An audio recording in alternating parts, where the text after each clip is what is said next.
আসসালামু আলাইকুম। আমন্ত্রণ জানাচ্ছি আন্তর্জাতিক মুসলিম টেলিভিশন আমাদের লন্ডন স্টুডিও থেকে বিশ্ব জামাতি সংবাদে। বরাবরের মতো প্রথমেই থাকছে হুজুর আনোয়ার আহমদুল্লাহ তাআলা বিন আব্দুল আজিজের দেয়া জুমার খুতবার সারমর্ম। নিখিল বিশ্ব আহমদিয়া মুসলিম জামাতের বর্তমান ইমাম হযরত খলিফাতুল মসিহ আল খামেস আহমদুল্লাহ তাআলা বিন আব্দুল আজিজ গত শুক্রবার যুক্তরাজ্যের সারেতে অবস্থিত মোবারক মসজিদ থেকে জুমার খুতবা দেন। আর এই নিয়ে রয়েছে একটি সংক্ষিপ্ত প্রতিবেদন। আমাদের প্রাণপ্রিয় হুজুর আয়দাহুল্লাহ তাআলা বিন আব্দুল আজিজ আজকের জুমার খুতবায় রমজানের চেতনাকে নিজেদের জীবনে স্থায়ী করার বিষয়ে আলোচনা করেন। খুতবার শেষ দিকে হুজুর আয়দাহুল্লাহ তাআলা বিন আব্দুল আজিজ পৃথিবীর বর্তমান অবস্থার প্রেক্ষিতে ক্রমাগত দোয়ার আবশ্যকতার বিষয়ে গুরুত্ব আরোপ করেন। बस आजकल जो दुनिया के हालात हैं इनमें हम ख़ास तौर पर जहाँ अपने आप को बचाने के लिए, अपनी नस्लों को बचाने के लिए कोशिश करें, दुनिया को बचाने के लिए कोशिश करें और तौहीद को दुनिया में कायम करने के लिए कोशिश करें, हज़रत सल्लल्लाहु अलैहि वसल्लम के झंडे के नीचे लाने की कोशिश करें, वहाँ इसके लिए हमें अपने आप में एक ख़ास तब्दीली मुस्तकिल तौर पर पैदा करनी होगी और मुस्तकिल दुआओं को अपनी ज़िंदगी का हिस्सा बनाना होगा ताकि हम अपने आप को भी महफूज कर सकें और दुनिया को भी महफूज रख सकें, क्योंकि दुनिया बड़ी तेज़ी से तबाही की तरफ जा रही है और अल्लाह ताला चाहे तो दुनिया की इस्लाह के लिए ऐसा सामान पैदा कर सकता है कि इनके दिलों को फेर दे और इस तबाही से वो बच सकें।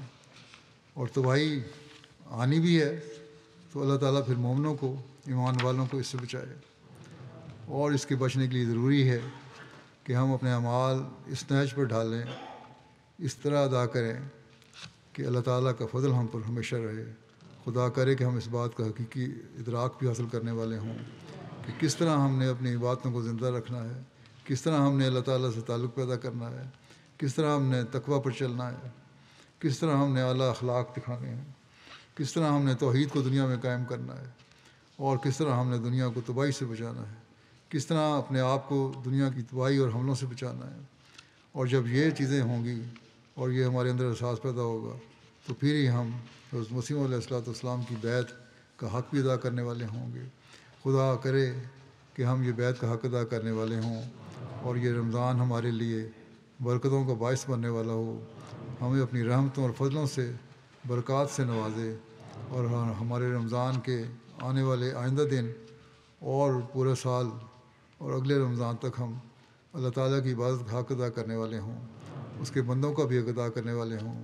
আল্লাহ তাআলা हमें इसकी तौफीक अता फरमाए। এবারে অন্যান্য সংবাদ। প্রথমেই নজর দেওয়া যাক যুক্তরাজ্যের দিকে। যুক্তরাজ্যে গত 23শে মার্চ অনুষ্ঠিত হয়ে গেল মসিহ মাউদ দিবস। আর এই দিবসের তাৎপর্য নিয়ে রয়েছে এবারের প্রতিবেদনটি। গত 23শে মার্চ 2025 আহমদিয়া মুসলিম জামাত যুক্তরাজ্য মহান মসিহ মাউদ দিবস উদযাপন করে। লন্ডনের বিভিন্ন অঞ্চল থেকে নানা বয়সের 2000-এর অধিক নারী, পুরুষ, শিশু বাইতুল ফতু মসজিদে আয়োজিত এই জলসায় অংশগ্রহণ করেন এবং আহমদিয়া জামাতের প্রতিষ্ঠাতা মসিহ মাউদ ও ইমাম মাহদী হযরত মির্জা গোলাম আহমদ আলাইহিস সালামের স্মরণে বিভিন্ন ঈমান উদ্দীপক বক্তৃতা ও নজম শ্রবণ করেন। অনুষ্ঠানটি পবিত্র কোরআন তেলাওয়াতের মাধ্যমে আরম্ভ হয়। তিলাওয়াত করেন মাহমুদ ওয়ার্দি সাহেব। এরপর অনুবাদ উপস্থাপন করেন মুরব্বি সিলসিলা তালাত সিয়াম সাহেব। অনুষ্ঠানে বিভিন্ন বক্তা বক্তৃতা উপস্থাপন করেন এবং বিভিন্ন নজমও পরিবেশন করা হয়। জলসায় প্রথম বক্তৃতা উপস্থাপন করেন স্থানীয় মুরব্বি উসমান বাট সাহেব। তার বক্তব্যের বিষয় ছিল মসিহ মাউদ আলাইহিস সালামের খোদাপ্রেম। হযরত মসিহ মাউদ আলাইহিস সালামের খোদাপ্রেম তার জীবনের প্রতিটি ক্ষেত্রে, প্রতিটি ধাপে, বাল্যকাল থেকে শুরু করে জীবনের শেষ দিনগুলো পর্যন্ত তার ব্যবহারিক আচরণে, তার আদর্শে, তার লেখা ও বক্তৃতাসমূহে সর্বত্র সুস্পষ্টভাবে প্রতীয়মান হতো। আর তা এতটাই জাজ্বল্যমান ছিল যে তার পুরো সত্তাই খোদাপ্রেমের দর্পণ স্বরূপ ছিল। মৌলানা নাসির করম সাহেব উর্দুতে বক্তব্য রাখেন। তার বক্তব্যের বিষয় ছিল হযরত মসিহ মাউদ আলাইহিস সালামের সত্যতা ও আগমনের উদ্দেশ্য। বৃক্ষ তোমার নাম কি, ফলে পরিচয়। হযরত মসিহ মাউদ আলাইহিসসালামের আগমনের উদ্দেশ্যই ছিল এমন এক জামাত প্রতিষ্ঠা করা, যার থাকবে আল্লাহ তাআলার সাথে দৃঢ় সম্পর্ক, যারা আল্লাহ তাআলার জীবন্ত অস্তিত্বে বিশ্বাসী হবে, যারা ধর্মের জন্য জাগতিক স্বার্থ উৎসর্গ করবে, নিজেদের প্রাণ, সম্পদ, সময়, সম্মান সবকিছু কুরবানি করবে। আজ পৃথিবীতে আহমদিয়া মুসলিম জামাত ছাড়া, খিলাফতের অধীনে এই জামাত ছাড়া আর কোথাও কি কোনো উপমা খুঁজে পাওয়া যায়? কেবল আমরাই আছি, আপনি, আমি, আমরা। তাই আমাদের চেষ্টা করতে হবে যেন মসিহ মাউদ আলাইহিসসালামের সত্যতা আমাদের ব্যবহারিক কর্মের মাধ্যমে প্রকাশ পায়। সমাপনী বক্তব্য প্রদান করেন যুক্তরাজ্য জামাতের আমির মোহতারম রফিক আহমদ হায়াত সাহেব। মোহতারম আমির সাহেব হযরত মসিহ মাউদ আলাইহিসসালামের জীবন লেখা আলোচনা করেন এবং ইসলামের ক্ষেত্রে তার গুরুত্ব ও মর্যাদা তুলে ধরেন। যদি আপনারা সত্যি সত্যি আল্লাহ তাআলার সাথে সম্পর্ক দৃঢ় করতে চান, বিশেষভাবে এই পবিত্র রমজান মাসে তা করতে চান, তাহলে নিজেদের মাঝে আমূল পরিবর্তন আনতে আরম্ভ করুন। আপনারা জানেন হযরত মসিহ মাউদ আলাইহিসসালাম তার ইসলামী নীতিদর্শন পুস্তকে মানুষের আধ্যাত্মিক উন্নতির বিভিন্ন ধাপ ও পর্যায় উল্লেখ করেছেন। নাফসে আম্মারা, নাফসে লাওয়ামা ও নফসে মুতমাইন্না এগুলোর কথা বলেছেন। বিগত জলসাগুলোতে আমরা সেগুলো নিয়ে আলোচনাও করেছি, কিন্তু রমজানের প্রেক্ষিতে এটি আরো গুরুত্ববহ, কারণ যেমনটি আমি বলেছি, রোজা ও আধ্যাত্মিক উন্নতি ওতপ্রোতভাবে জড়িত, আর তাই এটি আমাদের আধ্যাত্মিকভাবে উন্নতি করে।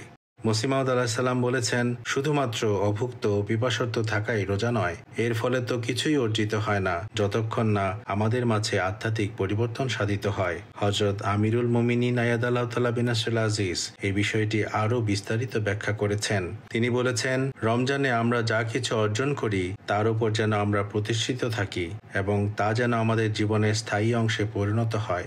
আর যখন রমজান মাস শেষ হবে, আমরা যেন আগের অবস্থায় ফিরে না যাই, কারণ যদি আমরা আগের অবস্থাতেই ফিরে যাই তাহলে আমাদের কিছুই অর্জিত হলো না। প্রতি বছর যেন আমরা নিজেদের মাঝে ধাপে ধাপে কিছু পরিবর্তন সাধন ও আধ্যাত্মিক উন্নতি সাধন করতে পারি। অতঃপর দোয়ার মাধ্যমে এই জলসা সমাপ্ত হয়। MT international, UK studios, London. সবশেষে রয়েছে কানাডা থেকে পাওয়া একটি সংবাদ। আহমদী যুবকদের সংগঠন মজলিসে খুদ্দামুল আহমদীর উদ্যোগে অনুষ্ঠিত হয়ে গেল খেলাফত জলসা। আর এই খেলাফত জলসা নিয়ে রয়েছে এবারের প্রতিবেদনটি।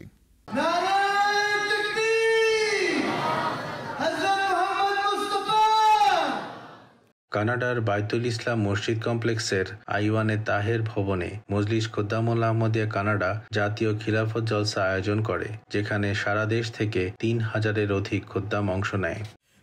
মেরে यारे यगाना ऐ मेरी जाकी। খিলাফত জলসা খুদ্দাম সদস্যদের জন্য এমন এক সমাবেশ যা আধ্যাত্মিক ও তালিমি উভয় প্রকার শিক্ষা বহন করে এবং জামাতের তরুণ সদস্য হিসেবে খিলাফতের সাথে সম্পৃক্ততা ও তাদের দায়িত্ব স্মরণ করিয়ে দেয়। এই জলসায় ন্যাশনাল আমির সাহেব ও সদর সাহেব প্রমুখ বক্তব্য রাখেন। দেখুন, এটা খুবই গুরুত্বপূর্ণ বিষয়। খেলাফতের আনুগত্য ও আল্লাহওয়ালা লোকদের আনুগত্য মানুষকে আল্লাহ তাআলার ভালোবাসা পাইয়ে দেয়। खिलाफत के बिना अपना नहीं कुछ भी। অনুষ্ঠানের প্রধান অতিথি রিভিউ অফ রিলিজিয়ান্সের সম্পাদক আমের শাফি সাহেবও বক্তব্য রাখেন। এই বিষয়টা হুজুর নিজে আমাকে বলেছেন। হুজুর বলেন, রাতে যখন আমি কুল সূরাগুলো ও আয়াতুল কুরসি পড়ি আর এরপর ফু দেই, তখন আমি সারা পৃথিবীর আহমদীদের কথা চিন্তা করে তাদের জন্য আল্লাহ তাআলার কাছে দোয়া করি। আমি সবার জন্য দোয়া করি যেন আল্লাহ তাআলা তাদের নিরাপদ রাখেন, ঠিক যেভাবে বাবা মা নিজ সন্তানের জন্য করেন। রাতে বাচ্চারা যখন ঘুমায় তখন তাদের জন্য এই দোয়াগুলো করে আমি যখন রাতে ঘুমাতে যাই আর ঘুমানোর আগে দোয়া করি, তখন পুরো জামাত এবং জামাতের জন্য দোয়া করি, কারণ তারা সবাই আমার সন্তানের মতো। দিনব্যাপী এই জলসায় বিভিন্ন ঈমান উদ্দীপক বক্তৃতা ও সেশন ছিল, যেগুলোতে ঈমান ও ধর্মের সেবা, নৈতিক ও চারিত্রিক উন্নতি, আধুনিক যুগে খিলাফতের ভূমিকা ইত্যাদি নানা বিষয়ের উপর আলোকপাত করা হয়। খুদ্দাম সদস্যরাও আলোচনায় অংশ নেবার সুযোগ পায় এবং তাদের নেতৃবৃন্দের কাছ থেকে সরাসরি দিক নির্দেশনা লাভের সুযোগ পায়। খিলাফত জলসা আসলে হুজুর আনোয়ার আয়াদুল্লাহ তাআলা বিনাসরিল আজিজের নির্দেশে আয়োজিত একটি বিষয়। কয়েক বছর আগে হুজুর আকদাস আয়াদুল্লাহ তাআলা বিনাসরিল আজিজ নির্দেশ দিয়েছিলেন সকল অঙ্গ সংগঠন যেন নিজ নিজ গণ্ডিতে ও উদ্যোগে খিলাফত জলসা আয়োজন করে, আর এর মাধ্যমে তরুণ ও যুবকদের মাঝে খিলাফতের মর্যাদা প্রতিষ্ঠা করে, তাদেরকে খিলাফতের নিকটবর্তী করে এবং বুঝায় খিলাফত কতটা গুরুত্বপূর্ণ। এটা বুঝায় যে খিলাফত ছাড়া এখন সফলতা অর্জনের কোনো উপায় নেই। এই জলসা উপলক্ষে অনেক খোদ্দাম স্বেচ্ছাসেবক ডিউটি দিচ্ছেন। আজ এখানে প্রায় 150 স্বেচ্ছাসেবক রয়েছেন যারা নিরাপত্তা, পার্কিং, খাবার প্রস্তুত ও পরিবেশন, জলসার সেটআপ ও ওয়াইন্ড আপ ইত্যাদি কাজে রয়েছেন। আর পরিকল্পনা অনুযায়ী পুরো প্রোগ্রামটা সফলভাবে আয়োজন করতে অনেক আগে থেকেই অনেকজনকে লম্বা সময় ধরে কাজ করতে হয়েছে, সেবা দিতে হয়েছে। আমাদের টিমের সদস্যদের ও নাজেমদের নিয়ে অনেকবার মিটিং করেছি, আর টিমের প্রথম মিটিংই ছিল এই টিমের লক্ষ্য কি সেই বিষয়ে।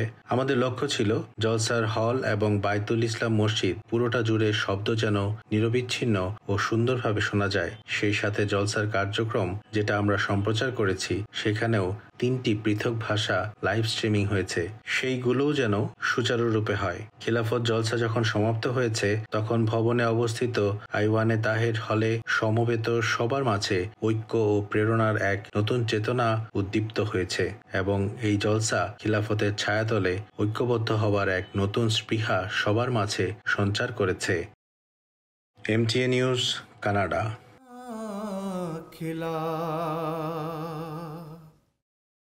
আর এরই সাথে শেষ হচ্ছে আজকের মতো বিশ্ব জামায়াতি সংবাদ। আগামী সপ্তাহে আবারও আপনাদের সাথে মিলিত হওয়ার আশা রেখে বিদায় নিচ্ছি। আসসালামু আলাইকুম ওয়া রাহমাতুল্লাহি ওয়া বারাকাতুহু।